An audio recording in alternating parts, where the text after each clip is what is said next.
Hello, everybody. Welcome to the ZEdu Podcast, where we dissect everything that concerns education. I would like to first express my gratitude to all of you because the love you are showing us is amazing. Kato, I received a call from a father who is, what are these islands in Northern Bloc? Yes, Chiloe Island. Yes, there is Father K. I can remember Kaka something. He told me, I watched the episodes, but why have you reduced on the weekly episodes? Yeah, but it's amazing just to know that even people that are of the clergy are watching us. Kenya is watching, Zimbabwe is watching, Malawi is watching, Nigeria is watching. South Africa is watching too. The UK is watching, and I believe everyone, the US, right? I also know that even scammers now are watching because they are now in our inbox everywhere. So that's good. So we acknowledge everybody. Today I have an honor to sit in the presence of a man that is a policymaker, he's counsel, he's a sportsman, and fun fact, this man, if not taken care of, will box because he is a boxer. And so today we will find out more about our guest today. Ladies and gentlemen, can we have the drum roll, please? Oh, we need yeah. Time very show there. Our guest today is Mr. Dickson Jere. Council, welcome. Thank you very much. It's a pleasure to be on this program. I'm looking forward to a good interview. Yes. I am super excited. You know, I was saying I wish my mother was alive today, because she once told me that my mother was Bemba, so she would always say, "Posamanoko school, you meet great people." And today is one of those moments that when I see it and I look at you, I'm thinking, is it really me sitting with Mr. Jere here? Because it's an honor for me. And you being here reminds me of what my mother said years back. Mr. Jere, welcome to the ZEdu Podcast. We have water, we have tea. You can see tea, yes. My favorite. You love tea? I love tea, yeah. Okay, so we have different brands, the odd quick brew and something and something of the sweet leaf. I hope quick brew reminds me of when I was young, growing up. That was one of the few teas which was around with. What was that other one? Tanganyika. Yes, there was also Tanganyika. Yes. And then Tanganda. From, was it the one from Tanzania? No, but I think it was made from Kawambwa. Kawambwa tea, among Kawambwa brands. Okay. And maybe you might have been privileged. Were you privileged enough to have these Kai tea now is packaged into so we used to use masamba where you put direct into the water and boil. So would you drink even the tea itself, or you would let it settle down? Yeah, then they used to have like little safe where when you would sieve. Okay. Because I knew somebody who would tell me if you're drinking tea you must have those. No, drink the tea itself as well. Council, you are one person who is well known in the space of journalism, law, politics, and so today I want to pick out your mind. You grew up in Matero? Yes. What is it with Matero? Like, what makes Matero breed? Because you're a breed from Matero. What makes you people? If you ask me from the Copper Belt, okay, I grew up on the Copper Belt. People allude to the behavior, maybe to the center, the smoke that comes out of. But what is it about Matero? Matero produces proud people. And, they always want to make a name, because almost everything that rotates around this country somewhere, somehow is linked to Matero. Yeah. So whether it's politics, whether it's law, whether it's football, whether it's music, whether it's boxing. So we always say Matero is the capital city of Lusaka, but also it's the city within a city. So if you talk about law, for instance, the immediately past Chief Justice, Irene Mambirima, Matero product.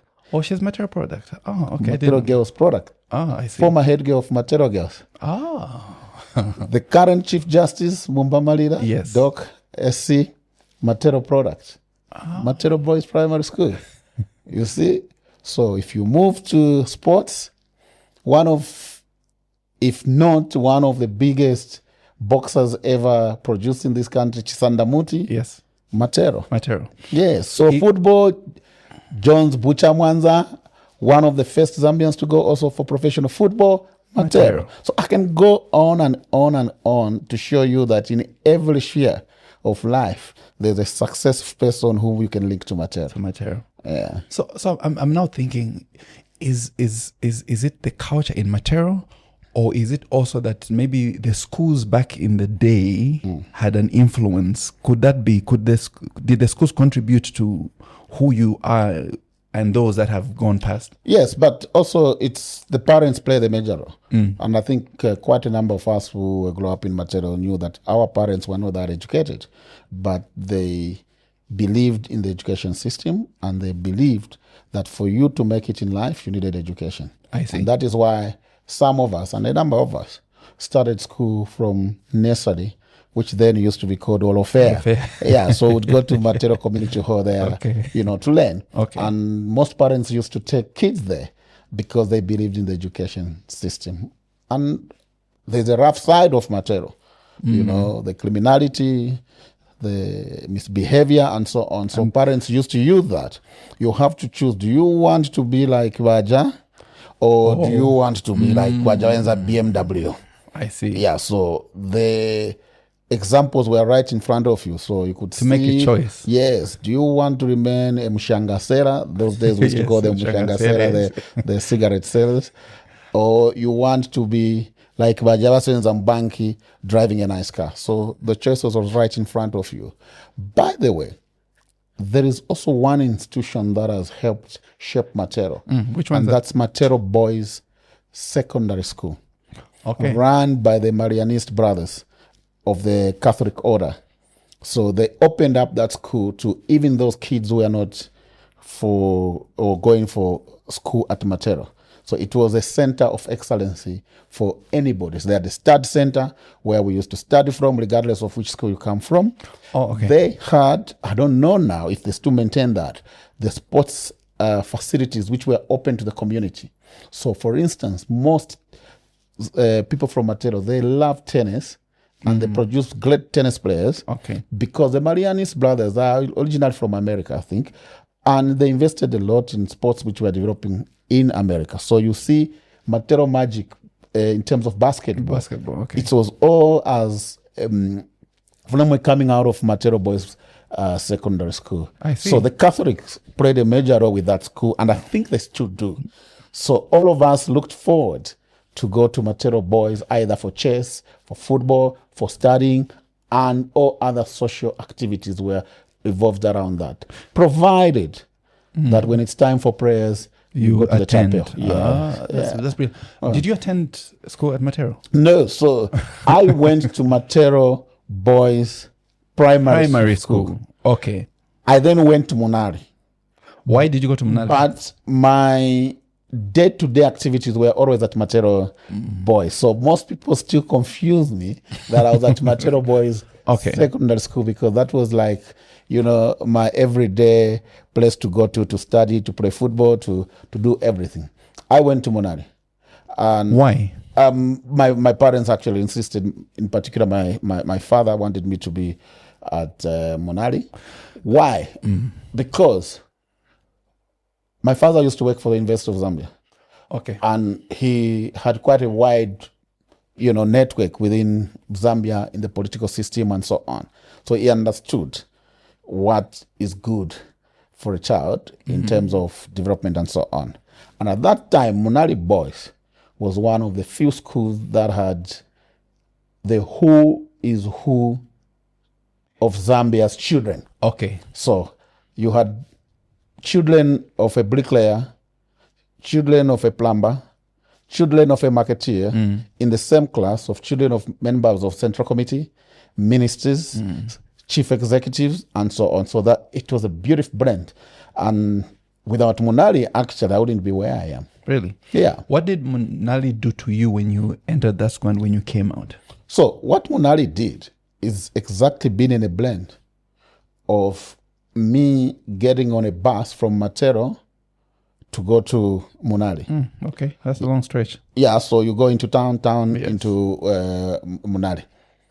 You had children walking out from Garden, from Matero sometimes, Lilanda, walking.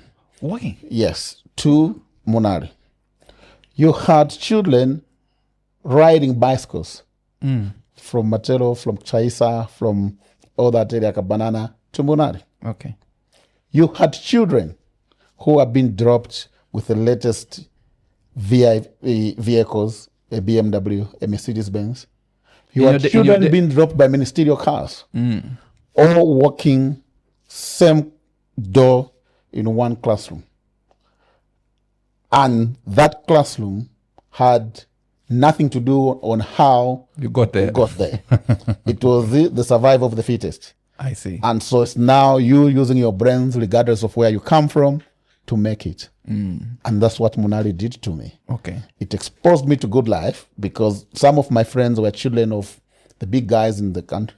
I was able now to go in their homes to see how good life looks like beyond the Munali and beyond the Matero and Emasdio, where we thought that this is the Mayadi. Then you go now to the real Mayadi, then you see, then you start getting inspired that actually I want to live like that. And so Munali actually cooked me. Okay. Yeah, I understood life from Munali. I understood politics from Munali. Okay. Yeah. When we look at Dickson, do you have a middle name? Well, yeah, I don't usually use it. Dingani.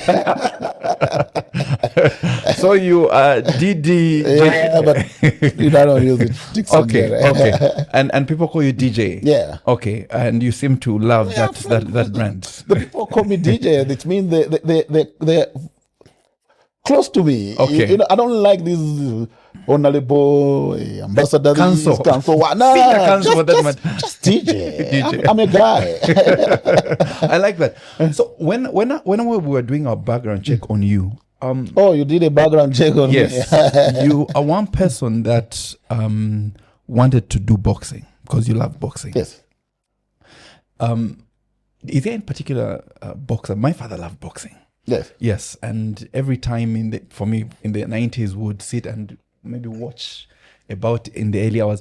Which boxer do you think, first of all, which boxer do you think is the greatest of all time? I think I have to put Muhammad Ali. Muhammad Ali. And after Muhammad Ali, I have to put Mike Tyson. Iron Mike, yes. What was Muhammad Ali's thing?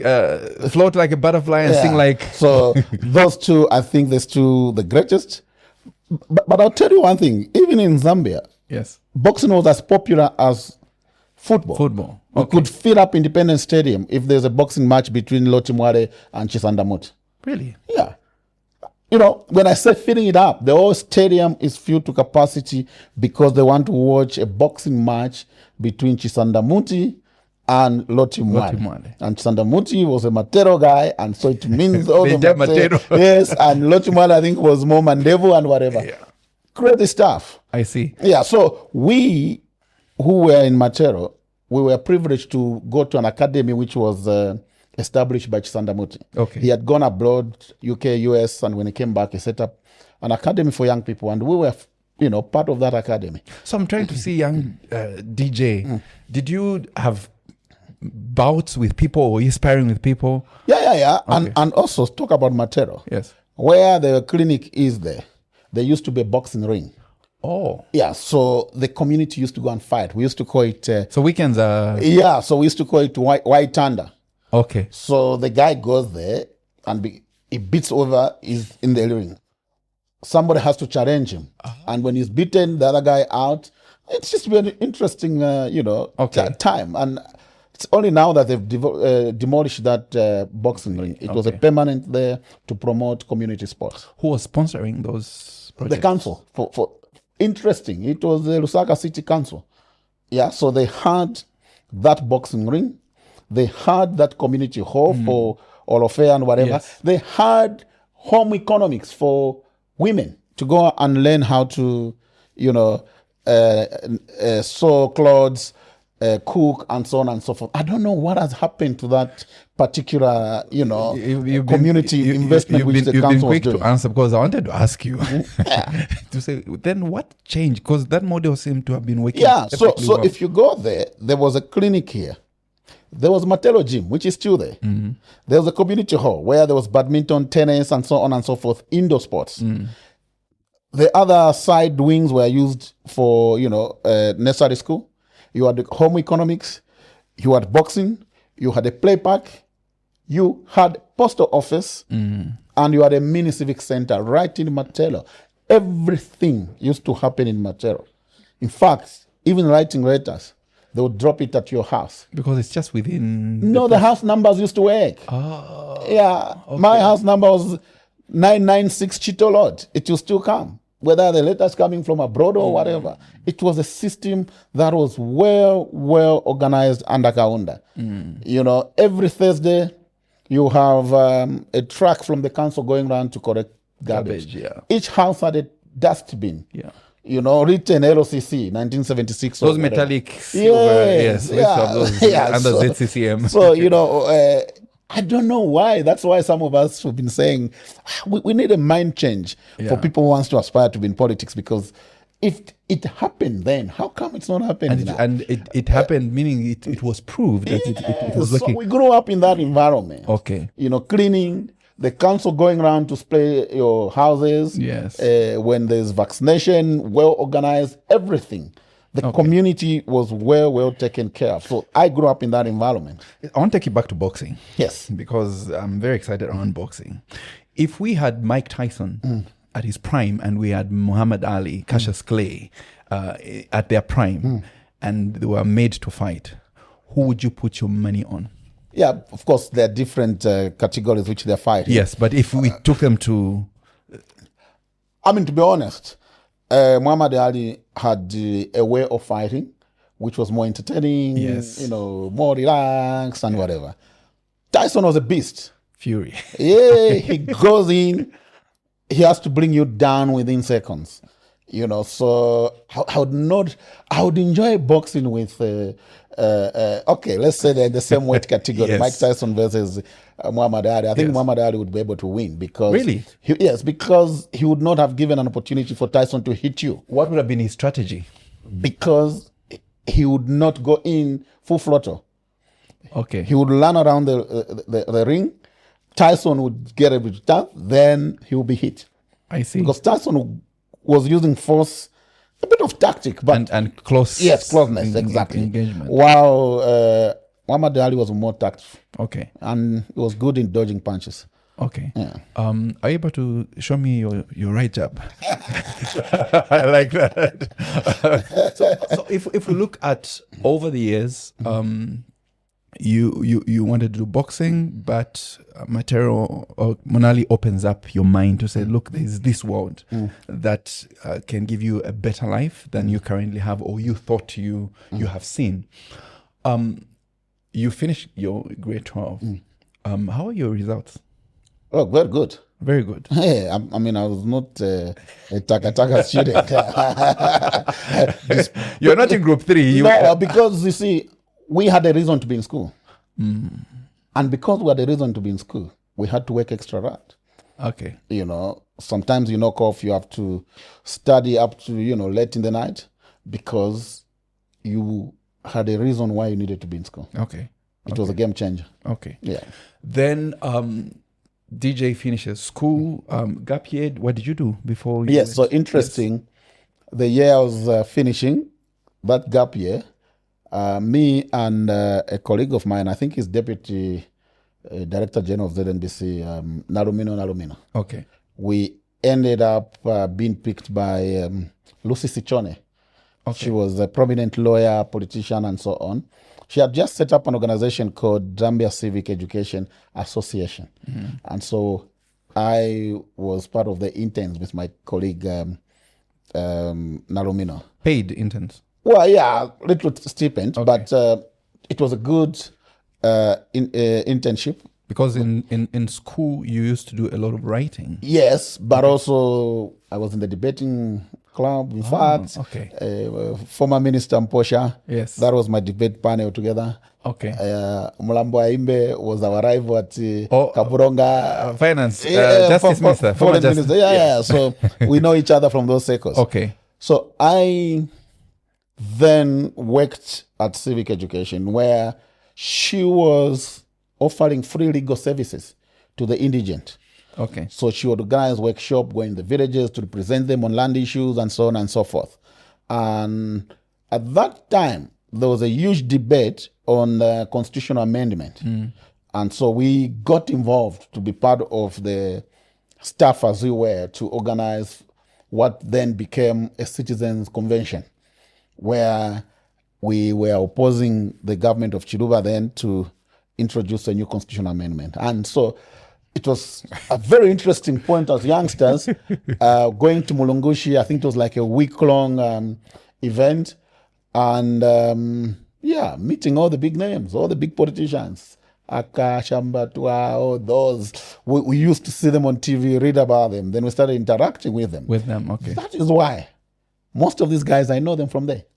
I see. Yeah. Before your career my career started off, because we were like the staff, the engine behind that convention. But also working with the Mrs. S, the way we used to call her. Oh, no, Miss S, she introduced us to so many people, and that's how I met people like Lord Amiti, Christine Kunda, Elias Chipimo Jr., he was the vice chair of that institution. Chibembe Nyalugwe, who was just immediate past Central Committee member in charge of the youth in UNIP. So we got to work together. Okay. And that gap year, literally launched us in the political life. For somebody who has made a lot of influential people, even before you had a career, who among the people that you've met, being president or be it presidents or any of these people, who was one person whom you were very happy to meet, or you felt this person has an aura? Is there anyone that like you were starstruck to say, do you have any? I mean, look, I've met several people. They just get mesmerized, but I think one of the person who like put me in a situation where I'm asking myself, is it me? Is when I met Dr. Kaunda. And it was at the convention.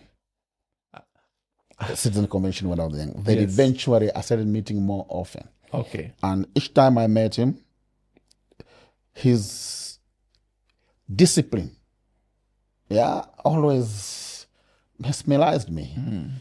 Even as he was growing old, he had certain traits. Like, for instance, when you're driving, going out for a trip, he preferred to drive in the morning, like 01, 02, really? 06, during the morning. So you must be awake.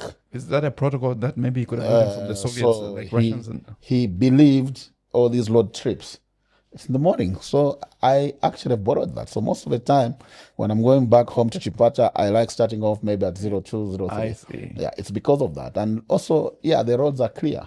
Yes. The roads are clear. Very few people are traveling during that time. And he would do that. Okay. Yeah. DJ then goes to college, and you have a very interesting story. Yes. You go to college, you do journalism. Which institution was that? I went to the Evelyn Hon. Evelyn Hon. Yes. And Evelyn Hon has produced, I think, some of the greatest. It was the best journalism school in the country and in the region. Okay, because I wanted you to compare, to say, how was it faring in the region or not in the region? Continent? So there are people who were coming to learn journalism at Evelyn Hon College. So there were two in Zambia. There was Evelyn Hon College, which was offering a 3-year diploma course, and there was the Africa Literature Center in Kitwe, which was offering a year diploma. So Africa Literature Center was structured in a way that it had even more international students because there were scholarship coming in from the church. Okay. While Evelyn Hon College was government. Okay. So if you checked whoever was editor, all the newspapers, whoever were they were all product of University of Evelyn Horn College. At that time, UNZA had mass communication, but most mass communication students were going to ZNBC or into PR. Okay. Yeah, they were more in the TV or PR. But those who went writing the actual writing were more at Evelyn Horn. And so, yes, I joined the cohort there. And so you leave Evelyn Horn, and your life, how old were you when you left Evelyn Horn? Oh, I think I was like 23. 23. Yeah, 23, 24. When did you leave your parents' home? At about 22. At 22? Yes. Where did you go? So staying with friends. So you just told them, yeah, because when I was in the first year, yes, I started writing for the Post newspaper. Then, it was a bi-weekly. Weekly, yes. Yeah, and I was being paid a stipend, which was quite good. And after 2-3 articles, I was then integrated into the newsroom. So most of the friends I have, even now, they were friends I met at the Post who were working full-time while I was a student at Evelyn Horn. Okay. And I even moved in with some of them. Okay. Yeah, so to make our movement easier, because when I knocked off, I used to go to Kanjombi House in town to go and, work. And so that's how I left my parents and started living with my friends. Yeah, and I never looked back. Okay. Yeah. You as a journalist, when we're doing our research, very interesting. I'm just thinking, this man, you have been in prison or cells. Yes. This reminds. Yes. When was your first time, or how was your first time? I want to know where you were first locked up. Why? So that question is loaded. Yes. When you say the first time I was in prison. Yes. I was in prison before, not in prison, rather in the police cell. Yes, in the police cell. I was in the police cell long before journalism. Yeah. It's so of course. Because of Matero or not Matero, and there was a time we were part of the unruly Munali Boys rioting. We closed the road for Dr. Kaunda, yes, because we wanted change. And he was president then, and we had... As you wanted change of government? Yes. We were calling for multi-party democracy in 1991. Okay.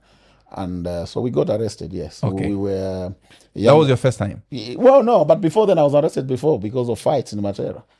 Oh, and you'd box? Yes, and but you also I do martial arts, karate, judo, and so on. So I need to move away from you, sir. Okay, so let's take it. The first time you got arrested as a journalist, would you remember? Well, there was a couple of times. Now I can't remember which one. But yes. but I have had incidences where I was arrested when I was even a student. Okay. Yeah, even when I was arrested for that treason. Yeah, I'm coming. Yeah, I was still a student. You were a student? Yes. So, Mr. Jere, if I may ask. Yes, but I was covering Dr. Kaunda. I was like, weekends, remember the Post used to produce 2 copies. Yes. Friday and I think Tuesday. And so there was a lot of time to, do stories. Okay. And I developed a relationship with Dr. Kaunda. So each time there was a story which involved Dr. Kaunda, I was the one interviewing him. That time I was still a student, but, featuring in the Post. So my question was, what was your role in the coup? In the coup? I had no role. You had no role. I had no role. I was looking for that expression. You had no role. Look, so I met Dr. Kaunda. Yes. I think it was 2 days before there was an attempted coup in 1997. 1997. Which was Captain Solo. Yes. Who had attempted to remove... what day was that? Was it Wednesday or Tuesday? It was a weekday. So I had an interview with Dr. Kaunda, and the story came out on a day before the coup. And so I remember the headline was KK warns of an explosion. And so the old man was telling me there's going to be an explosion in this country. Because of the intel that he received. Well, no, he was saying the political temperature is very high. There's going to be an explosion. But I won't tell you what form this explosion will take. But, there'll be something. Headline, then, boom, there was a coup. So they leaked everything. Okay. Yeah, and so, I disappeared for a good 6 months or so. Where were you hiding? Now somewhere. Yeah, somewhere. So, Mr. Jere, Then just they captured me. Yes, before they captured you. So the 6 months, a person who's a journalist, I'm sure you were getting information to what is happening. So I'm sure you're listening to radio. Were you reading print paper? No, I mean, I was well informed, including movements. Okay. That tomorrow they're going to pick you, so you have to change the destination or your hideout. Yeah, I mean, I was well informed. What was it like reading the account of your implication? Pieces written by some of your colleagues who wrote those articles. Like, how was that for you? Would you know that these guys are lying? They don't know the truth. I mean, it was interesting. I mean, look, I don't know now, but the journalism I practiced, we used to say, you have to die with a no to protect the source. Okay. So between me and KK, I could only say what was in the paper, and I could not say what was said beyond what was in the paper. I see. And so even when they arrested me and they insisted that I needed to implicate Dr. Kaunda in exchange for a scholarship, a job or whatever, so that I become a state witness, I refused. Because then I would have gone against my journalistic ethics. Okay. But that also would have killed my future. Yeah, I mean, Dr. Kaunda was an institution. Huh? Yes. Yeah, so how do you go and implicate such a man in something which he didn't actually do? And so, yeah, so there was that. Okay. Yeah. When you were picked up, I'm thinking, because I didn't know that you were arrested whilst you were even in the school. So at this point, is your family used to you being in? I'm a troublemaker. So it comes with DJ. Yeah. Now, DJ is implicated and he's a journalist. He has links to people that have done law. The lady that you mentioned. Did that case take off? Yes and no. So the charge, if you remember, it was then reduced from treason to misprision of treason. Okay. In what space? How long were you in detention for? Because if you remember, Dr. Kaunda also had left the country. Yes. So he was arrested on Christmas Day. And was taken to, is it the one in Kabwe? Yeah, so Kabwe and whatever. Yeah. At that time, they had not arrested me. Yeah, because now there was that issue of... then, I don't know what I went to do at school. I was stupid enough that I showed up at Vinon College, and that's how I was captured. I see. And I even know who was a spy and who actually informed the police. Okay. Yeah. Okay. He's late, I think, now. So, after I was arrested, that's when now that discussion. Okay. Then we are now formally charged. I was formally charged, was formally charged. But there was an international pressure, especially from SADC. And that's how the charges on Dr. Kaunda were dropped, which consequently meant that my charges also were dropped. What was running in your mind when you were charged with? Because that's, I think, if not the highest one of these. Yeah, it's a serious offense. What was running in your mind when you received those charges? Because I'm looking at the people that you were charged with.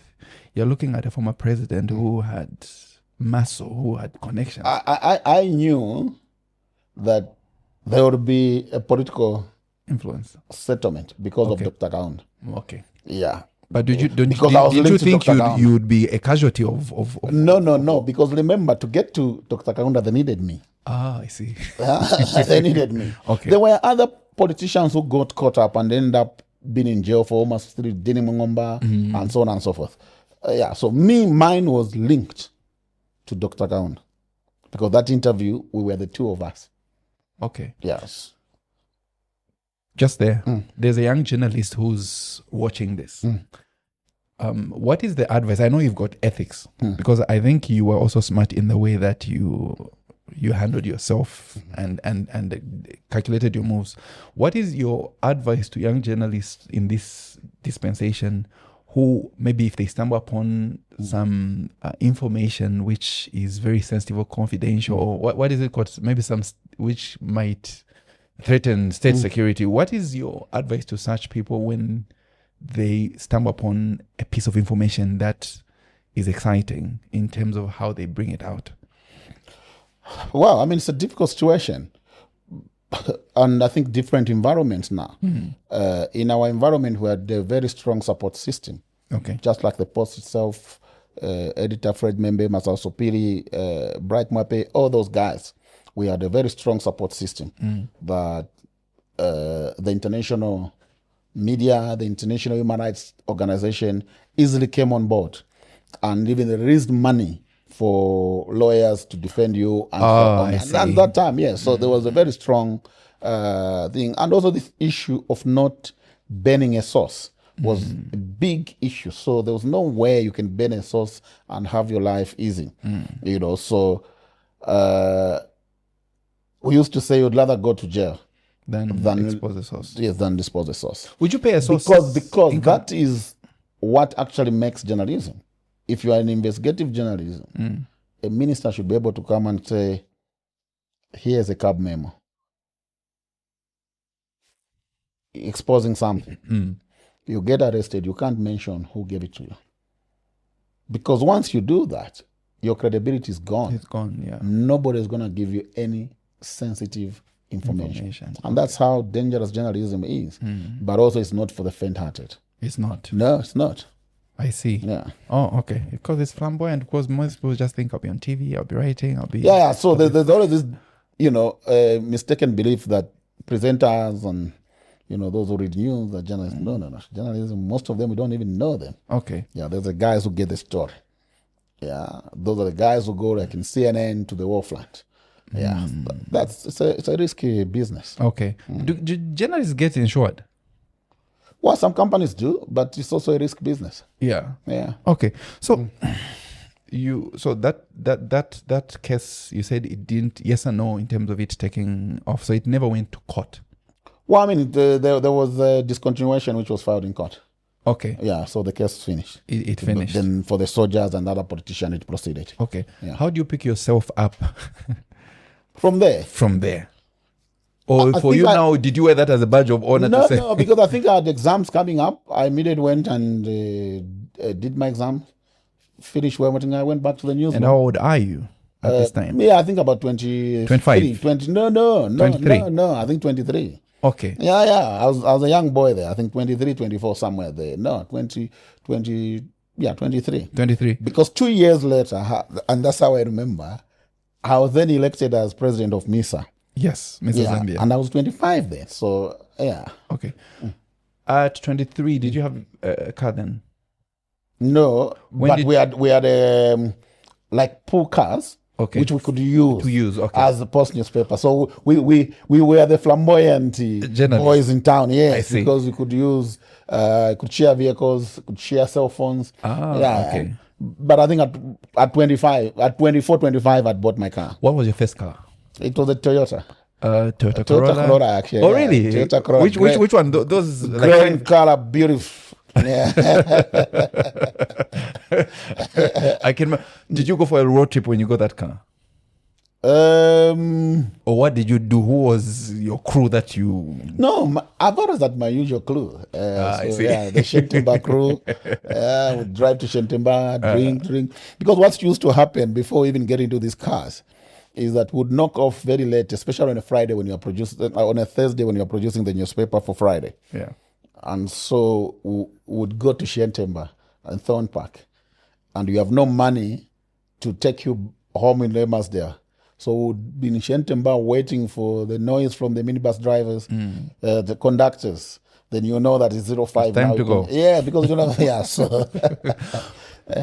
So you're Mr. Zambia president. And at that same time, which year is this? Hey, can I remember the year? That must be 99, if I'm not mistaken. 1999. 1999, 2000. Yes. Yeah. And so at this time, you've always been inclined toward political figures. Oh yeah, because I was on the political desk. Yes. My beat was politics. Yes. Yeah. So all the political leaders of that time, I would cover them. Yes. And I would have the relationship. So what the Post newspaper did, something interesting, they had what we used to call a Friday bar. So each Friday, when the newspaper is out, there will be no work, but you come and drink free alcohol. Okay.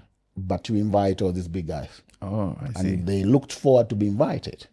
Yeah. In fact, that's how I even met former President Edgar Lungu, was at the Post Bar. Oh, yeah. He was just a lawyer then and attempting to stand in Chawama. So it was a famous Friday bar, a bar to meet your sources, to know them outside the news. Okay. Off the record. Like a social. Yes. So, so I interacted with a number of them then. Okay. Yeah. When did you meet former President Rupia Banda?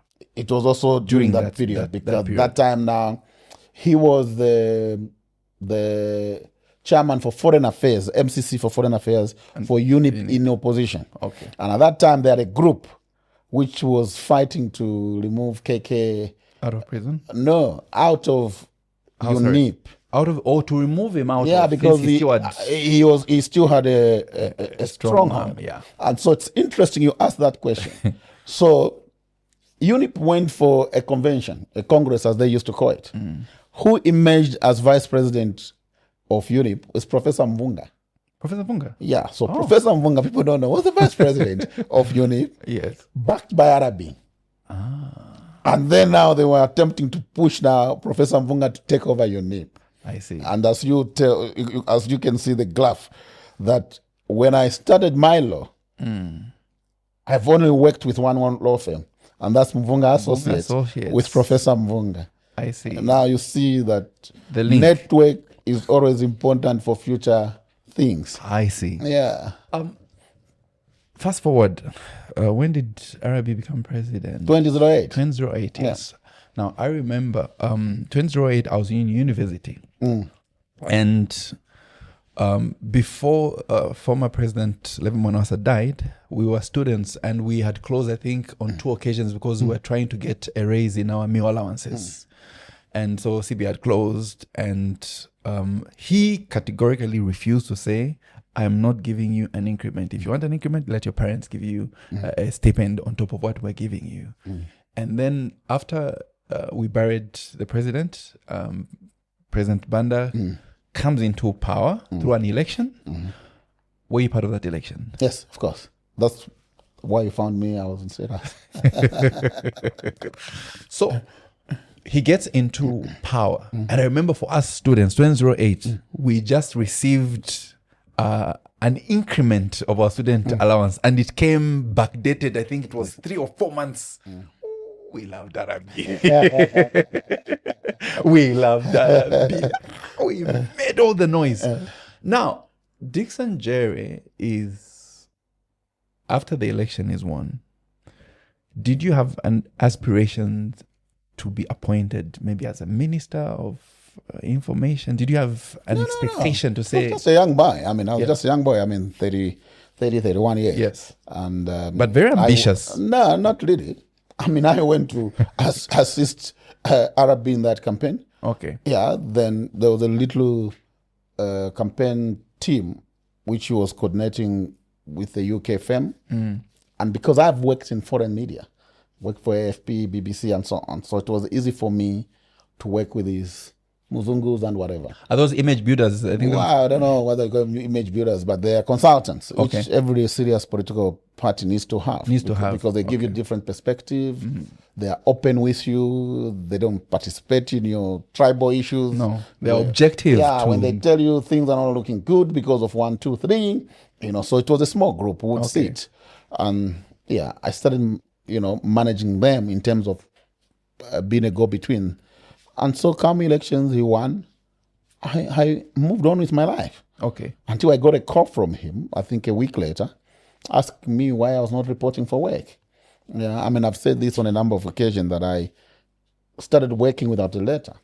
Because he told me it was a letter. If they can't give you a letter, I'm the letter. I'm the letter. Yeah, so that's how I started working.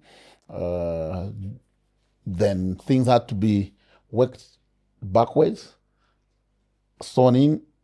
And the day I was sewn in fact, I almost refused to be sewn in. Because you received a different position. I mean, then was that a typical dribble? And that's how I was sewn in twice.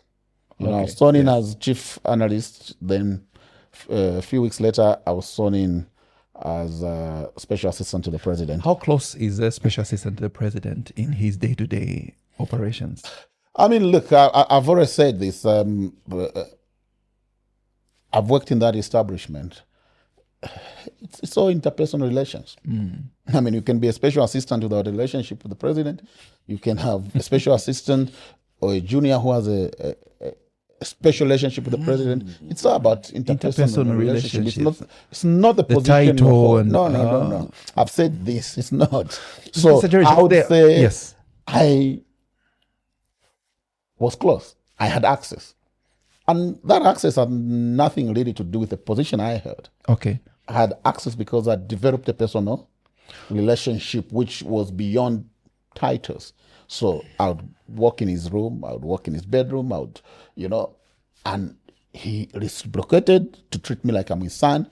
So if somebody else had come in my position and had left him, they would not have had that kind of relationship. Because then there would be official brokerages. You can't, enter the house, or you can't call him around. I would call him anytime I want.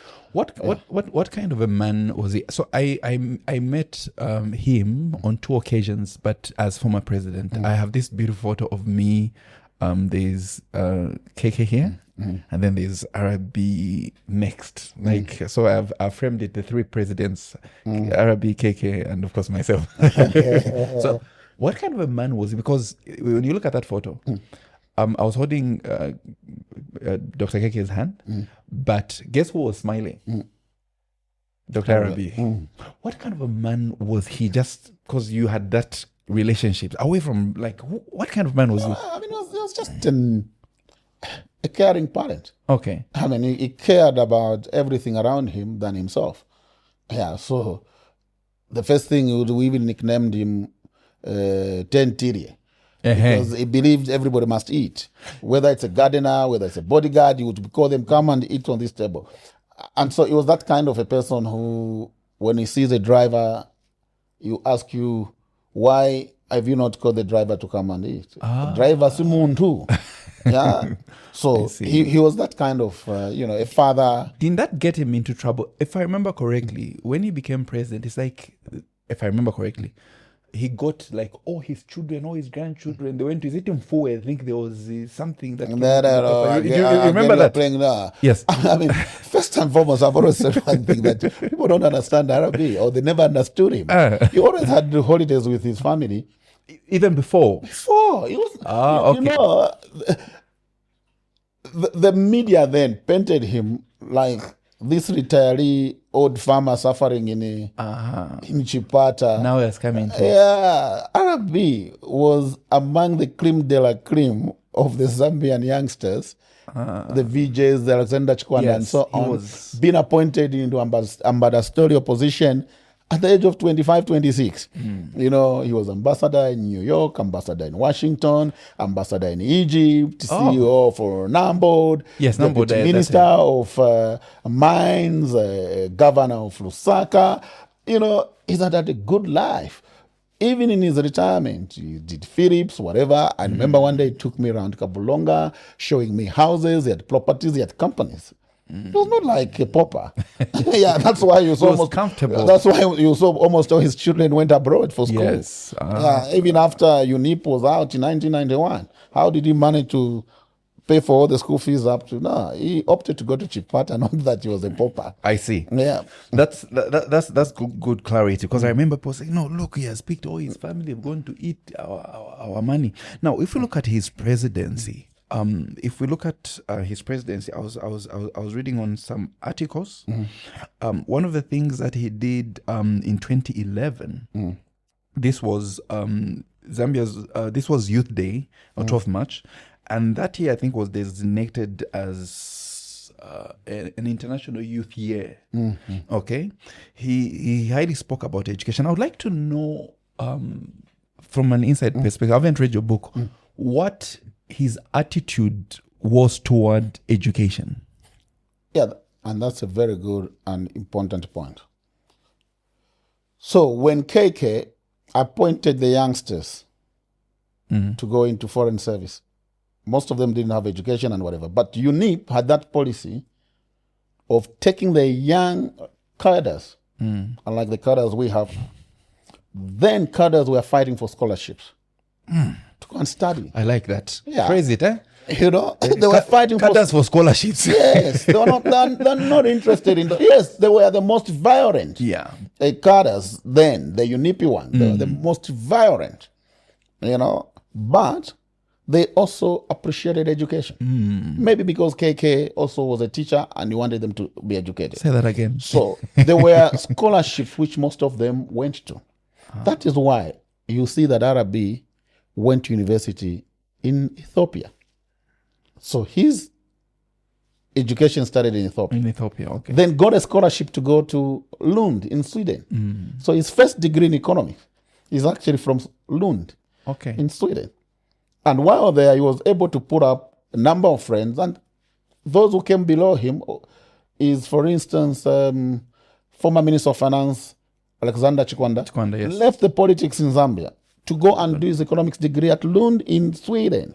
Former Minister of Defense, longest serving in Zimbabwe, Dr. Sidin Semekari, left Zimbabwe into Zambia, used the Zambian connection to go and join Arabi and everybody in Sweden to go and study. They believed in education than being in a position. I see. So they relinquished their position And went to study. Came back. Yeah, and that's another thing. They came back. Arabi still left his government position and went to do his master's in Cambridge. Yeah, so he was the first Zambian president to have with the master's degree. Yeah, so he went to Cambridge, to study the economics. Yeah, so they put value in education, and if there's a person who believed in education, is Arabi. And that is why, if you saw even his team, I mean, I used to say that, embarrassingly so, I was the least educated in the team at State House. I mean, he had PhDs around him. He had Dr. Sichinga, Dr. Chigunta, Dr. Chembe, you know, and you come to you now, you are Dickson Jere without a doctor. Doctor title. So he believed in education, and he supported a lot of scholarships. And one of the things he ever did, and quite a lot of young people can attest to that wherever he traveled, especially to European countries, China, or other Asian countries, the first request he would make to these countries is scholarship for the young people. And he would specifically say, I want them in the field of agriculture, veterinary medicine, and whatever. And quite a number of young people during his presidency went to be trained. And that's what I'm saying. This is what we should be seeing. Cadres who have the hunger for education. Yes. Yeah. And because KK provided that. And these schemes. So they are a good example of that generation that they could leave a government job to go and study so they can improve and come back as, educated people. And I'm looking forward to be seeing political parties having a party structure for young people which provide a platform for education. Okay, that's have cadres who are just insulting each other, stoning each other, fighting to be in control of markets and so on. Yes, and plots. It must show that if you belong to a youth wing of a political party, you have access to education. And that way you have a cadre of educated youngsters, because then they will take over from you. Yeah. And so we need to give credit to KK that he provided that platform. That's beautiful. In one of the speeches, I don't know if he used to handle his speeches and all those things. I remember what I was reading on here. He did mention that that is 2011, yes. There was an article that was done on him to say, President Banda said, as we celebrate the start of a new school year, I urge all Zambian young people to help in our quest to build a stronger Zambia. You are our future. By taking advantage of your schooling, you will make this country great. That I loved. When you look at his presidency, with regards to education, how would you sum or rate his success with regard to education? Well, I mean, I think if there's a sector which he really, really put much, in terms of whatever was education. You know, so many schools. I mean, everybody just here nearby. There's Horizon School. Yeah, that came as a result of his trip to Turkey, and lobbying the government. The Marif. Yes, that was a direct intervention with him to bring all the schools here, and he gave us an increment. Yeah, a number of children who went on scholarships, especially in China, quite a number in Bulgaria, in Romania, in wherever I had an opportunity, even from friends, rich friends, he would say, yeah, you're doing business in Zambia, but I'll give you 5 kids to sponsor. Yeah. And he did that network even after he left president, because he valued education. And that's why some of us, we got challenged to keep on going back to school. Why? Because we saw what education can do. I mean, I tell you that I was the least educated among the colleagues in State House. Yeah, I had PhDs. I was working with PhDs. Others had 2-3 degrees like Takashamba and Bigil Solewanika. That was the team I was working with. So you ended up now forcing yourself to get back to education and making sure that you have the credentials that matches you. And by the way, he kept on telling me why you need education, because he was saying when you reach at a stage of working in State House, you become unemployable locally. Yeah, because which company can employ you? Yeah.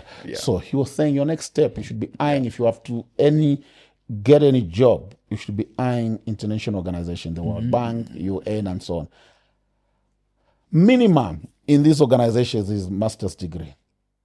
But a PhD is an added advantage for you to get into a job with your profile having worked in the presidency. He used to advise me that. Okay. And so if you see me going back to school, which I've always done, is that I have this map I'm looking at, and I can tell you where I can land on that map because of education. Because of education. So I take a different view from those who say you can't go to school or go and get more degrees when you reach a certain age. At the age of 40. No. I'll tell you. I am back in school. You're back in school? I'm 50. I'm back in school. What are you studying? I'm doing a PhD. A PhD? In sports law. Oh, okay. Yeah. Okay. What is that going to do to me? Is that there are so many opportunities which are opening up in sports arbitration, which is an area which was never heard of. They are looking for seasoned arbitrators, 60 years and above, to be sitting, resolving these international disputes, to do sports, sitting on international commissions on sports, and so on and so forth. How do I enter that market? I can only enter that market with this PhD, with this master's. Yeah. So that when I retire, I will be sitting on a number of boards where my income can come there without necessarily traveling, just sitting on my laptop, attending a board meeting. So every person has his own, strategy on how to get there. You cannot have a blanket, kind of system. Yeah. So if you need to do a PhD even at 60, do it. Do it, because you may be doing it for a particular reason. I have 2 friends, former permanent secretaries. They are way above my age. They are studying for their master's degrees. Yeah. Because they know where they want to be. Okay. Yeah. So always, if you see somebody is studying for something, pay attention. They are probably looking at a certain area. Mandela only became a lawyer after 30. After 30 years. Yeah. So there's no, in fact, if you see a number of lawyers now have been called to the bar, they're in their 40s. They're seniors, yeah. Yes. But that does not mean that they won't make it. Yeah. There's no retirement age in law. Oh. Yeah, there's no retirement age. So judges retire at 60, 70, but you can still practice law at 80, 90. 80, 90, okay. Yeah. So people do this thing for a particular reason. He may say, you know what, in my older years when I'm slowing down, I want to run a law firm. So for me to run a law firm, I need to be a qualified lawyer. So I need to get a law degree. Yes. I need to go to ZRA to be called to the bar. Then I can now run a law firm. I see. Yeah. So don't blanket it. Yeah. always understand why people do certain things. Yeah. I like the way you put it. Don't blanket it. No. You almost touched to, like you're reading my script here, my questioning. What was the best advice that Arabi gave you as DJ? 2, 1, education. 2, investment. Oh, investment. Yeah. He taught me these 2 things. Okay. 1, Baba, go back to school. Baba, you have to improve on your credentials. This world we're entering in is becoming competitive. Mapepala na Nzeru go together. You see? Yeah. If I recommend you to a colleague, they should first look at your CV and say, wow. That is why I keep on improving myself. I see.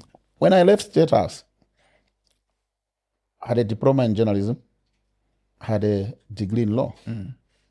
I then went to ZED. I then got a master's in intellectual property from Zimbabwe. I then got another master's degree in human rights. I then went back to school. I got a postgraduate diploma in legislative drafting. I then went back to school. I became a fellow of the Chartered Institute of Arbitrators. I then went back to school. I became an executive master holder in sports law. I then went back to school. Why am I going back to school? It's to improve myself. It's to be relevant to the development. You see me, I go and argue with parliamentarians. Yeah. You see me go and argue, I say, this bill, there's a problem here. Because I am a trained drafter. On that one, Mr. Jere, I have seen you participate in directing policy, in making submissions to parliamentarians. You've been in all these commissions and you've made great submissions. Have you done any on education? Well, yeah, I made some submission when the curriculum was changing. Okay, because I am making an appeal to you because I'm passionate about education. Well, I mean, I am too, and, yes. and that's why I was saying our education system needs a little bit of tutoring.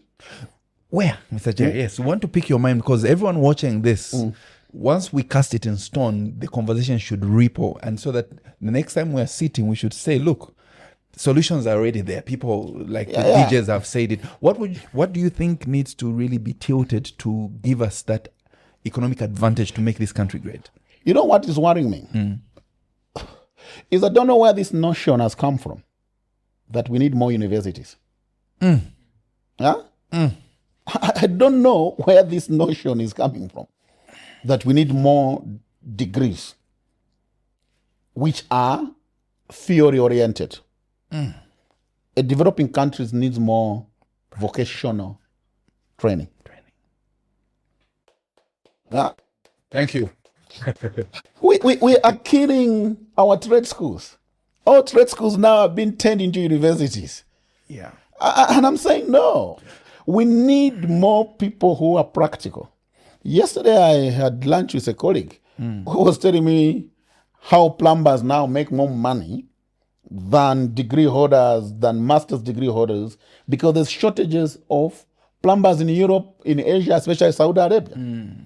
You remember there was a story about the welders who couldn't even fix the cooler box, whatever code box we brought for consumption. Yes. Why? Yes. Because our trade schools, everybody wants to have a degree in a theoretical environment. We want to be lawyers, we want to be economists, we want to be social development, whatever.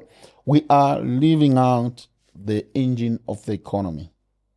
We need to invest. Remember that those days, what is this one-shot trade? Whatever. Yes. These guys would be able to dismantle. No tech. Yes. They would dismantle a radio and put it together. You know, they would literally repair any refrigerator. Yes. We are having those people leaving, getting into these jobs or this training which are theoretical, law, economics, development studies. We are leaving the engine. And I think we need to get back. KK was not that confused to have invested more in trades and vocational training. That is what we need. We need people to be repairing our cars. We need people to be setting. We need bricklayers. I mean, now we're getting bricklayers from Zimbabwe. Zimbabwe, yes. I grow tobacco in Chipata. To get guys to do your tobacco, you need to get Malawians. Yeah. Because our people are not being trained in the right fields. I see. We need to get back to Nautech. Now we are turning them into universities. Yeah. Yeah. So we're turning them into the university. So maybe perhaps we are commercializing education so much that its true effect is not being actualized. So it's more in the title than the skill. Yes. So for me, we need to go to skills development. And that skills development starts from schools. You remember, I don't know whether you can remember, in my time. Yes, I do. Yes, I do. DK, Hillcrest, they were technical schools. Yeah, but even us at Munali, all of us, we had to take a course which was related to skills. So either you are in technical drawing, then there will be carpentry, there will be welding, whatever metal fabricated, there will be agriculture, and you have maybe 2-3 beds of your cabbages, which you have to grow from the start and the end and sell. We need to get that. We need to get back to the skills development. You cannot develop a country with just theories. We need the guys to do the work. The Chinese are doing the work. Yeah. I remember sitting with Arabi then as president. There was a problem in Rwanda. I think a riot which was caused because bricklayers in Zambia thought they were being overworked by this Chinese company. And so we wanted to understand the many causes of the problem. So a Zambian worker, bricklayer, starts work at 8. Between 8 and 12, 2 or 3 of his colleagues must be cooking shima. Yeah. So 2 workers are not there. They are activity. Yeah. So 12 to 13 is lunchtime. Everybody comes down. They go and eat. Then they get back. 17 hours they've knocked off, regardless of what work has been done. The Chinese, then at Luansha, your work as a bricklayer when you report was measured by the number of blocks you lay. So if it's 3,000 blocks, what you do in between 8 to 17 is none of your supervisor's business. It is that day you must lay 3,000 blocks. You have a target. Yes. So we need to get to that. Yeah. I have seen it. I was building a house where the Zambian bricklayers are there. The Zimbabweans guys are doing my ceilings. These 2 boys from Zimbabwe, they'll come with a mazoi juice with bread. And they would log in their little exercise book. They're up doing the thing. They'll come down for 20 minutes to have their drink. And the bread, and they're up. No supervisor. The 2 of them, they work together.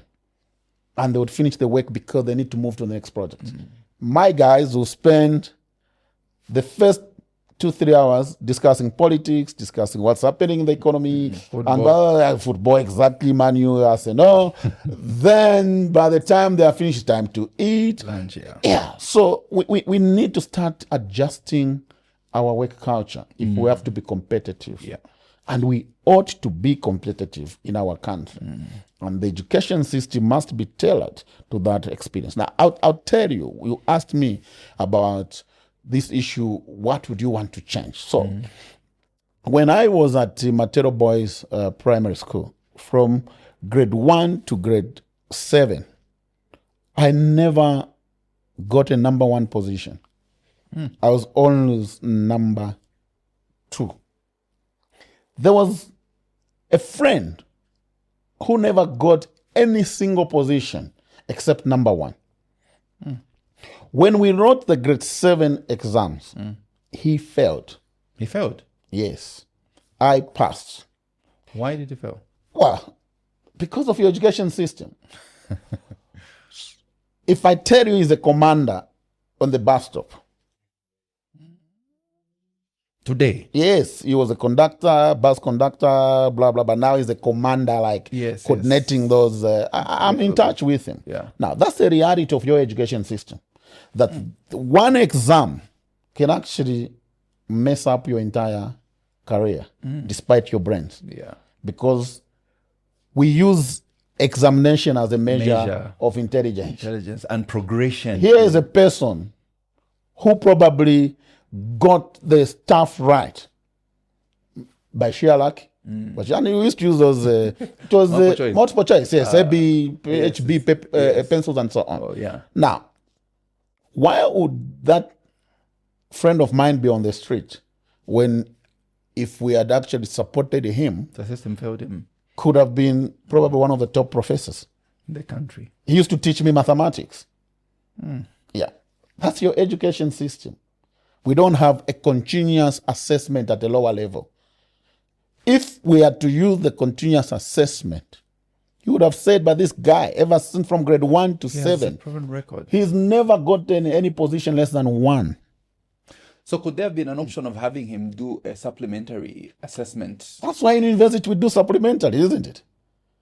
That's why in universities we do continuous assessment. Yes, yeah. Because the Senate, when they sit, they'll say, but there's no way this student who has a test A, assignment A, could get a D. A D, let alone an They'll E even F. call a lecturer. Yes. Can you explain this discrepancy? You see, that's why university education is easy. Because there's peer counter check within the system that the lecturer has no final say. The Senate will even say, so many students have failed, can you moderate? That doesn't happen at grade 7 level. So how many of similar students have been thrown on the street because there's no moderation on their thing? Because nobody has ever checked their continuous assessment from grade 1 to 7. So that's how unfair our education system is. I see. Is that exam is the determinant whether to proceed or not to proceed. Okay. Yeah. We were going to wind up. We've already done an hour. You are a parent and you've got kids. You did an article that made me reach out because you were talking about something that was close to my heart. You were talking about quality education, and I know there's some people that disagreed with you and all those things. What do you look out for in a school when you are or were choosing a school to take your kids to? For you, like, what's a I know it's a controversial topic. Yes. Yeah, but I like saying it anyway. If all of us have money, we'd want to take our kids to the top schools. Because that's the only investment you can do. Yeah. I am lucky that I went through a public school. By that time, it was good public schools. Public schools now are not in good shape. So you can't compete a kid from Nyakutwa school in Chipata with a kid at Nkwazi here. Grade 1. The other one has a tablet. Even at school when he arrives, there's an iPad. The other one doesn't even know what an iPad is. And you want them to write the same exams. That's your education system. That is your education system. You want that kid at Nyakutwa who's walking from a village nearby to go and sit in that classroom to write the same exam with a kid who has just been dropped by a car at Nkwazi. There's a computer room with an air condition and whatever. That's your education system. Okay. Yeah, but if you're a parent, given an opportunity, you would want your kid at Nyakutwa actually to be at Nkwazi. Yeah. So it's because we have different means. We can't take our kids to the schools we would ordinarily want them to be. Go to. Yes, probably if my father had money, first and foremost, if my father had money, he would not probably take me to Munali. He would have probably taken me to Europe. Yeah. I had my colleagues in my thing, they went to Europe, UK and so on. So quality education, there's no substitute. Now, this world is going to artificial intelligence, it's developing whatever. our kids must match up with the kids in Europe. To compete at the global stage. And that's why I'm saying we need to invest in education. If I have a way, the biggest budget should be going to two things. Education, health. Oh, I agree with you. Education, health. Because we must be even exporting educated people to go and work elsewhere. We need to get in that space. So the narrowing of the inequalities is the first thing. Okay. And so, yes, when I'm looking at a school, it's an all-rounder. I told you that I am what I am because of Munali. Yes. Not academics. I was exposed to my friends who were coming from the rich family. I was exposed to my friends who were coming from middle-class families. I was exposed to my friends who are coming from poor families. That itself is an education to sit in one classroom and compete. Yeah? The interaction itself is part of the education. That at break time, this guy is opening his lunchbox. Others are going to, we used to call it Zanzibar Market, Zanzi, to go and buy fritters and whatever. Others have nothing. So the ability to share, when you have the ability to network, the ability to have friends, it's part of the education. Education is not just those A+. It is the environment you are in. It makes you grow. Sports is one of the things which makes a child develop. So do you look for that in school when you're picking? I'll tell you, one of my sons is just at a boarding school, and he ended up there. Ordinarily, I would not have taken him there, but I have because he's a swimmer. So I was looking at a school which has a strong swimming program. I had to sit down with a coach of the national team because my son was swimming for the national team.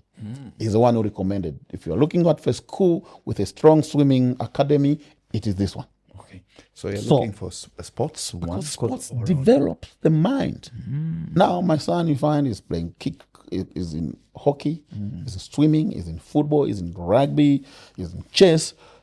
That develops the mind. Yeah. I did everything. I was in karate, I was in judo, I was in football, I was in boxing. It develops you. So I look at the sports, I look at the academic, but also just the environment. Yeah. What manners will the kid pick up? Mind you, our children spend more time at school than with us parents. And we modern parents are so busy. They are so busy. So we leave this particular assignment to teachers, especially those of us who have taken some of our children to the boarding school. We see them once a month, 1 month rather. Yeah. 3 months they are gone. So who is looking after them there? What manners are they picking? So that's why you see Muslims would say, I want to take my child to the Muslim school. Catholics are strong. I want to take, because that is part of the developing of a child. I told you that partly I am also developed because of the access I had at Matero Boys Secondary School. Because the Marianist brothers, those Catholics, allowed us in and they developed us. Yeah. I first held my first racket of tennis at Matero Boys Secondary School. At Matero Boys Primary School where I went, there was no such sport. I first held a badminton racket at Matero Boys Secondary. I first encountered a chessboard at Matero Boys Secondary School. When I was going to Munali, I was a little bit developed in certain areas of sport. Yeah, then of course I got developed at Munali because I had a strong sports background with a full-time Indian man, Mr. Soy, as a PE teacher, specifically for PE. Not these schools where a PE teacher is doing it as a by the way. No, for us it was a full-time teacher. That's what he's paid for. Yeah, so that's why I'm very active in sports. Now, it'll be very interesting. When my son finishes, my second born, when he finishes high school, and he wanted to go to study, and he said, he wanted to do sports. I said, what's that? Taking after his father. I said, no, but I am a lawyer. I'm a journalist. Yes. I still do sports. And probably I'm one of the few who sits on a number of boards in sports, both local and international. I didn't study sports. And for him, we'll say, yeah, but Dad, what makes you think that you are doing it right? Yeah. He's just finished now, And his he just degree. went to When I have an interaction with him, that's when I realize, oh my goodness, this is how behind we are. We are. Yeah, when there's a team being prepared, so ask you a question. Have you checked with us? Have they done this? Who is the psychologist for the team? Who has done the dieting for the team? Have you checked the individual assessment on their blood levels? Have you done this? Have you done their physical? So he does a comprehensive kind of guide when you are taking a team to any competitive. So is that for the Zambian team or Well, I mean, he asked me question like, for instance, Okay. oh, Dad, so there's a team going to WAFCON, for instance. I couldn't answer that. Have you done this? Have you done? Have you Yes. done it? Did you see that player? And also this business of, you know, have you been to a camp sometimes for especially football? Yeah. You find you just put a buffet and everybody eats the same. Food. Yeah, so Nshima, beef too, and so on. And you say, but They can't. they react different.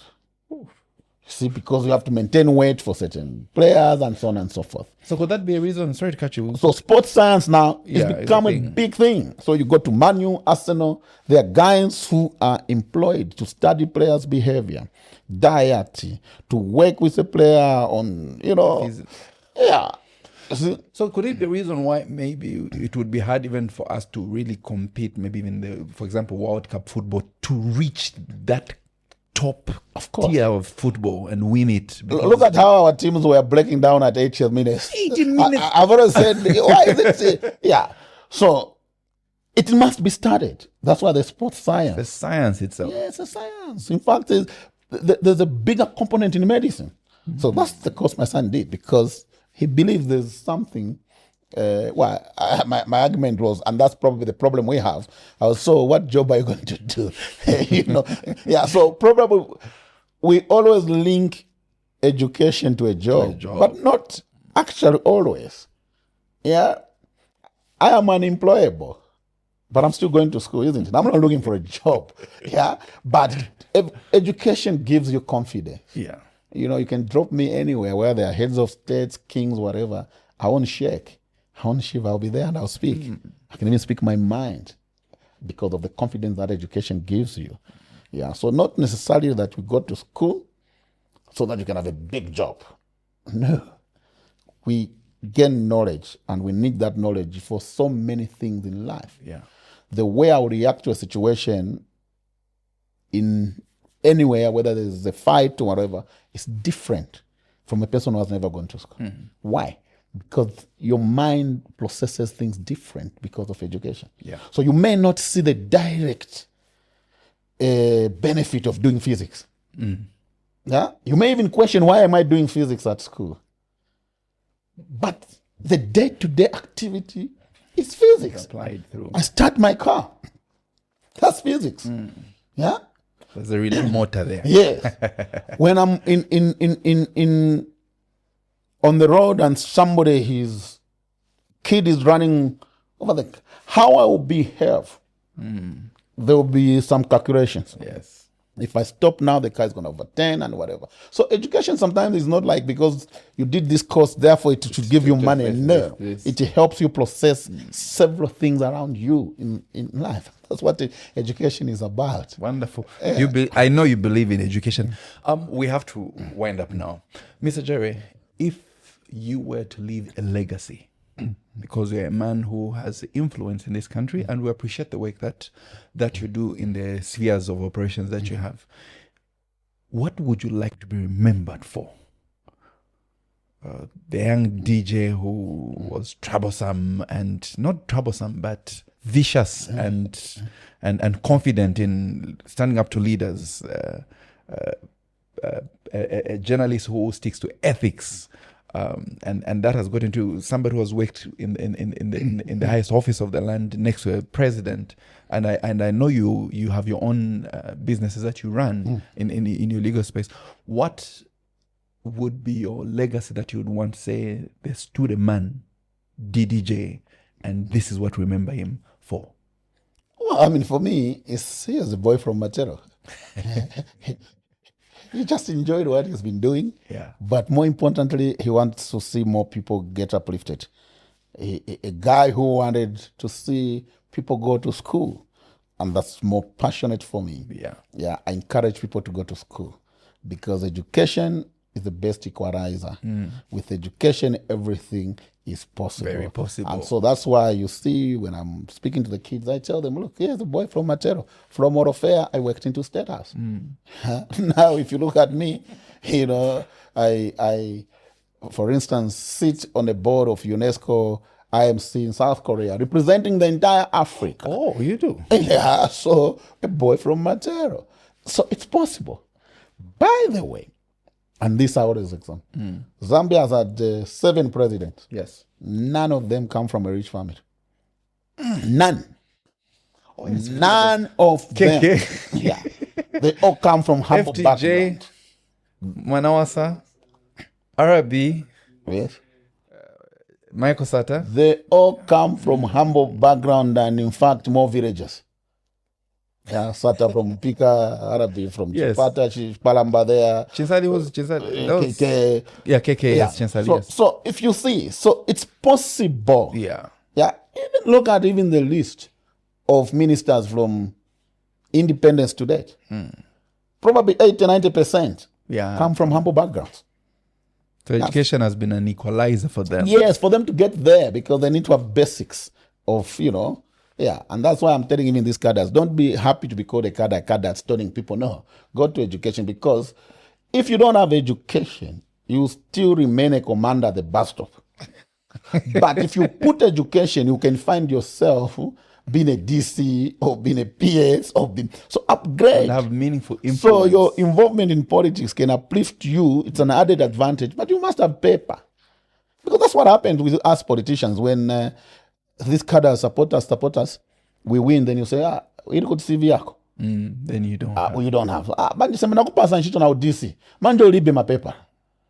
I mean, I'll tell you one interesting story. Yeah. When Arabi was president, there was a friend of his from UNIP supported him and so on.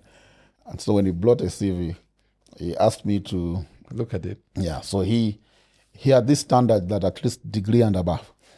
And so I told him, no, this doesn't even have grade 12 lady. Lomba benze kudi, araya benze ku school. Yeah, you see. So it's always good to upgrade. Yeah. You know, and I encourage people to upgrade. You don't upgrade because you are looking for a promotion in the office. No. You upgrade because there's also one classical case in one of the defense forces. A clinical officer joined. You know, they joined as in fact, he joined as is it a clinical officer or below that? As a soldier, meaning non-commissioned. Non-commissioned, yes. Yeah. So he's just an ordinary. He's upgraded himself to a medical doctor. So they're failing to deal with that situation. And I know sooner than later they will find a way of upgrading him to because he is a medical doctor. He took himself to school. Yeah. But he didn't take himself to school because he wanted to be commissioned. No. He realized that as a clinical officer, he needed to, not the ones, the clinical officers with degrees, those with diploma. So he upgraded. He's now a medical doctor. Probably is looking for an exit that when he leaves, after experience, he can join a hospital or he can set up his own practice and so on. So opportunities only favors, especially education. Yes, in Zambia, there's this argument. Such a person is a school dropout. Yes, but he's can't even employ you. That's what it is. Yeah, but give me the percentages of give me the percentages of the DJs who exist from Matero who made it without education. So I can tell you, former Chief Justice Mambirima, she became a Chief Justice because of education. The current Chief Justice Mumba Malira from Matero, he became a Chief Justice because of education. Dickson Jere became a Special Assistant to the President because of education. Without education, I would not have been in that office. You know, from Matero. So on any scale, education wins. Yeah. So let's not cheat ourselves that because one person has succeeded with lucky, it's going to work. Even business, to run a business as an entrepreneur, you need education.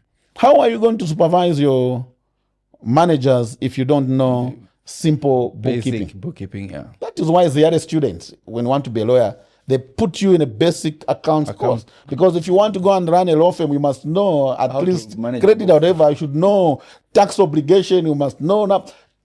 It is a requirement.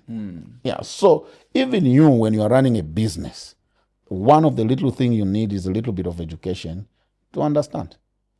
Yeah. You have to understand profit and loss. Yeah. Without that, you are gone. We have to close. I know that he's giving me a timer, but I had one question, and this has to do with something that I think you're passionate about. You like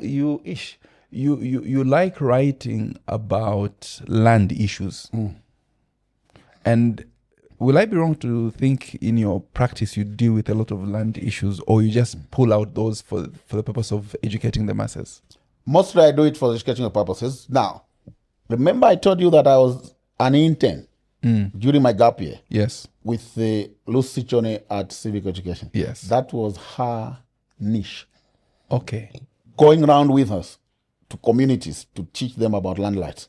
Okay. I developed that. Now it is worse than the time we are doing it. Really? Yes, because everybody now is looking for land. And so all the scammers have entered this business. And so you go to court, you go to the lands tribunal, it is title on title. It is the council has given 5 people 1 piece of land, and it's chaotic. And so I'm passionate that one of the areas this country must deal with, it is land. If given an opportunity, that's an area which needs total reform. Reformation. Yes. Does that reformation also meaning maybe changing who is in the system? Exactly. How can a title be given on a title? Then we take the people who bought to court, but the people who are issuing it are not taken to court. And so that's an area I think, because I have this belief that each one of us actually can have a piece of Zambia. Yeah, each one of us, we can have a piece of Zambia. At the rate we are going, we will be fighting, because now we are buying land from the Chinese. We are buying land from the Somalians. We are joining. Why? Because the system does not favor you and me to get that land. It favors those with money. But land should never. God stopped making countries many years back. True. Yeah. He stopped. Yeah, so we have to be prudent in the way we manage. There's not going to be another Zambia with a bigger map. What we have is what we have. So we must utilize that resource very well, so that you and me, our children, our grandchildren should have access to that piece of land. Yeah. At the rate we are going, we can end up being slaves in our own country. Yeah. And also, it's an issue which we young people are not aggressive about. If you look at your age, there's a village you come from. Yes. How many of you have ever visited your village? One. If you look at your age, there's a chief. How many of you have gotten in touch with that chief? Because ideally, those chief village are not decoration. How do you make it realistically that I come from Chief Saidi in Chimpinga and Chipat? I must identify my ancestral land.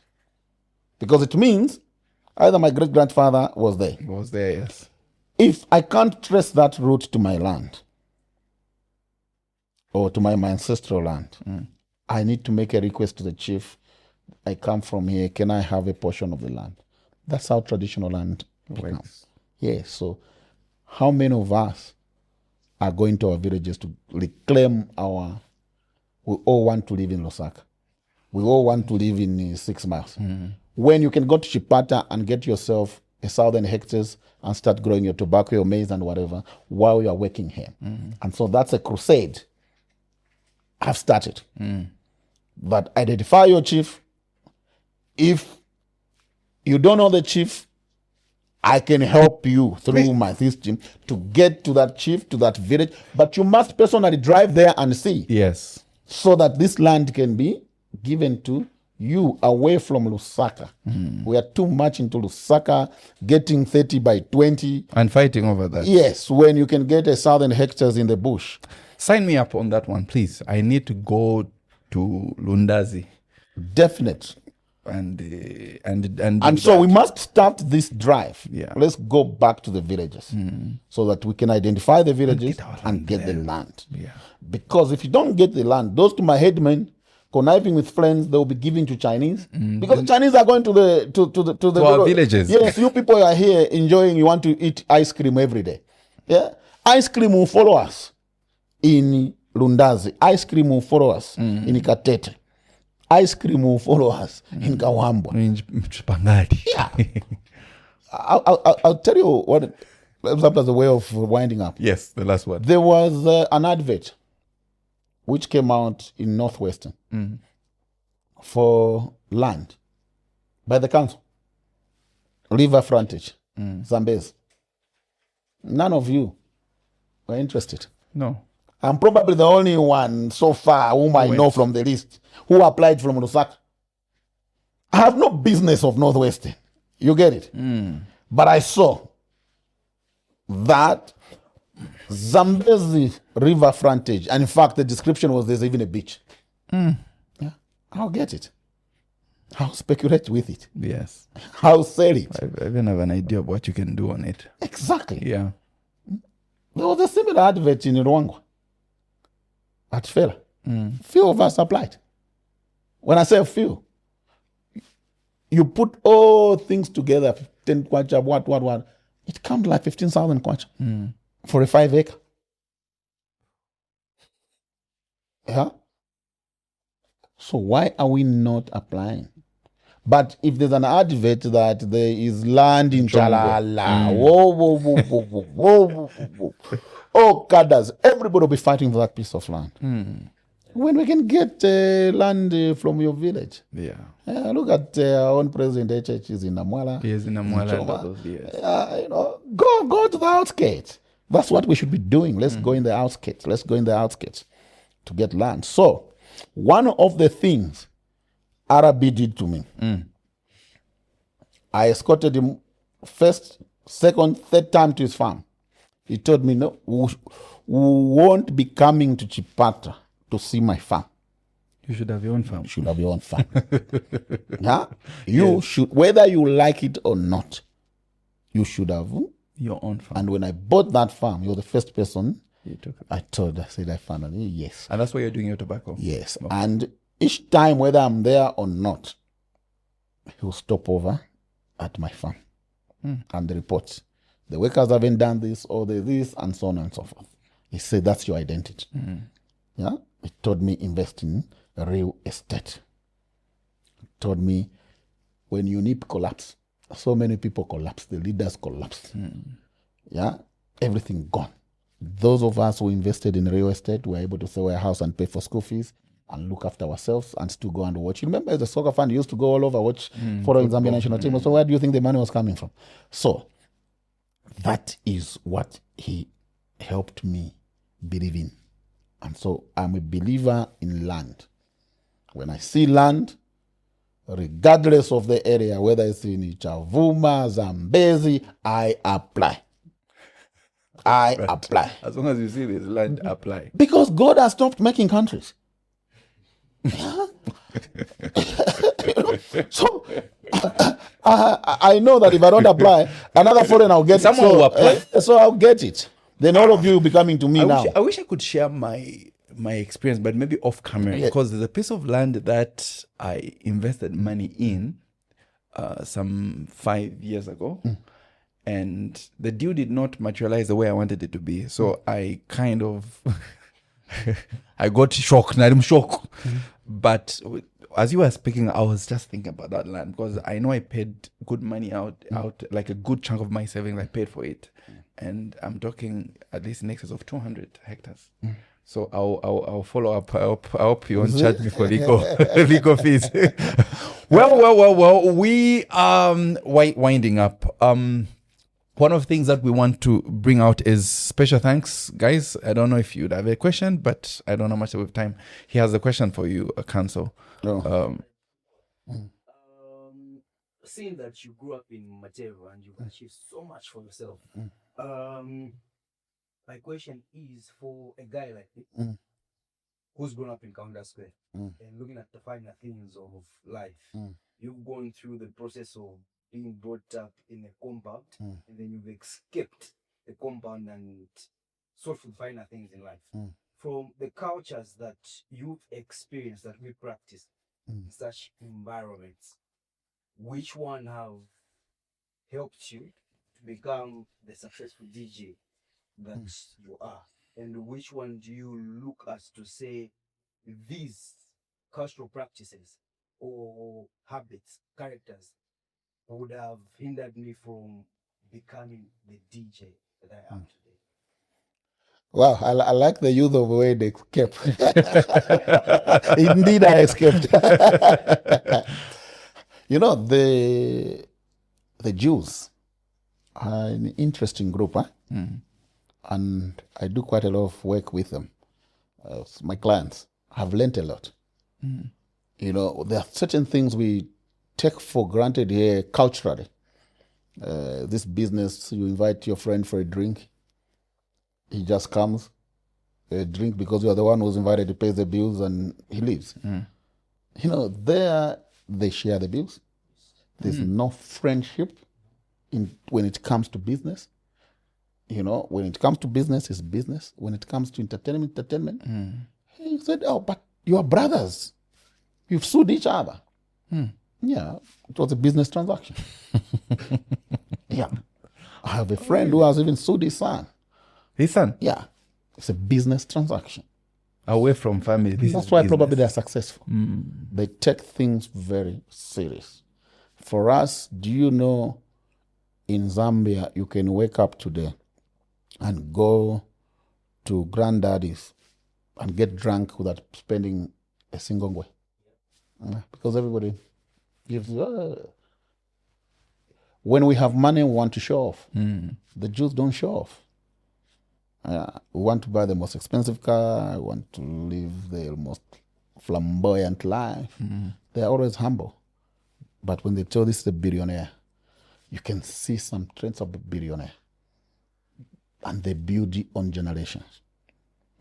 Yeah. Now, to answer your question, I don't know how we can resolve this issue culturally, especially in Zambia, is that we don't build on the successes of our parents. We start our own. No, we actually destroy what is left by our parents. So if you look at the big names of the Kaunda days, how many of those families are successful? You'll find that their farms have been sold by their children. They've divided things up there and sold. Yeah. The only classical case is Tisha Forotia. Yeah. And when you look back, you can say he took over a school which was very little, which the parents left, and developed. Yeah. How many of those cases do we have? Very few. Because culturally, we spoil now our children. When they take over, we don't prepare them to take off. Go to an Indian shop. You find a 5-6-year-old child is hanging around. Same with the Jews. Knows how to count the money, knows the value of the money. I'll tell you, one of the most annoying thing in Zambia is that we don't know the value of money. You can even be insulted on your own money. Waka soldier. Yeah. Because we like spending. Yeah. You always must say, if I have to give you 1,000, do you know what 1,000 kwacha is? Please, Yeah. 1,000 could be actually my 2-hour consultation fee with a client, for instance. And I've given it away. It means I've worked for 2 hours for you. And you've gotten it. Value for money. We must put value to money. That if somebody gives you, a civil servant gives you 100 kwacha, ask yourself, what is his salary? What is the percentage has he given you? And you don't even say thank you. Because we are over entitled. to people's success and money. Families will hate you because you did not help, when in fact you have a budget which is meant for a certain thing. Yeah. For money to develop, it means you are planning. You can have, and this is what happened even with the lawyers, you can have 20 million kwacha in your account. It is the client's account. That's not your money. Yeah. So you must develop a discipline not to touch, even if you are in a crisis. Because the moment you touch, then that behavior will continue, then you will not be able to pay back. So we must learn to live within our means. And at the post, we even had a saying about it. When we see somebody is not living within his means. We had a friend who you afford to buy an hamburger when our salaries couldn't afford us to buy a number. So we used to go, up to now, when we see this guy, we laugh. We say, that guy likes living beyond his means. Because what we could afford is to put money together and walk to town center market and buy him and eat together. And eat together. Yeah. So if you have those traits, it will be difficult to develop. So I try to live within my means. Yeah, I try to live within my means. So I have friends who play golf every day. I would love to play golf every day. I can't afford. I play once a week. I can afford. Yeah. So do you pay caddies? Yes, of course. Okay. Yeah. Is it like per hour? No, it's per session. It's 9 holes or 18 holes. Or per session? Yeah. So okay, is that an average fee? Yeah, I mean it depends. Like usually it's about 250 to 300 kwacha per 18 holes. Okay. Yeah. Okay. So we must develop this issue of respecting money. We don't respect money. He's just opened up another episode on that one. Well, can we end? Do you have any last message you'd like to send, Mr. Jere, on this platform? You can look in the camera and give your last statement. Well, for me, is the message I've consistently delivered, whether it's in church, in schools, and whatever. Parents, let's take our children to school. Yes. In whatever form, let's just take them to school. It is education that will equalize everybody at the end of the day. A poor child or a child from a poor family and a child from a rich family, they will meet in cabinet room as ministers because they're educated. Yeah. The child who was born in a king's house will salute a poor child's kid as the president because of education. Yeah. So we must take education very serious. Yeah. When a child has dropped out of school, we must find a reason and get them back to school. Yes. We have several examples of people who dropped at grade 7, grade 9, and never went back, and now they're a disaster. We have good examples of those who repeated and then made it into professors, into something. So let's invest in our kids' education. For a country to develop, it must have a citizen who are educated, and it's easy even to govern. And so whether you're in the village, you're in town, education is no compromise for a child. And for me, I usually say, bare minimum, let them have a college level education. Then things can open up. That's my message. Yes. So you see, when we're telling you that we're going to have a great episode, Was it? This has been a good episode. Well, you heard it not from me, but from the man himself, Mr. Dickson Jere, who is somebody who's passionate about education, and other people who disagree with certain things that he puts up, but he understands the value, and not just value, but quality education. We wrap up this episode and looking forward to the next episode. Give us the feedback, give us the likes, the shares. We're grateful. My personal page reached 30, now it's at 31,000 followers, which is beautiful. And the ZEdu, I think, is at 50. We appreciate. Our YouTube has risen. Last time I gave this up, we were less than 2. Now we're going into 4. I think we're 3.5. So we appreciate.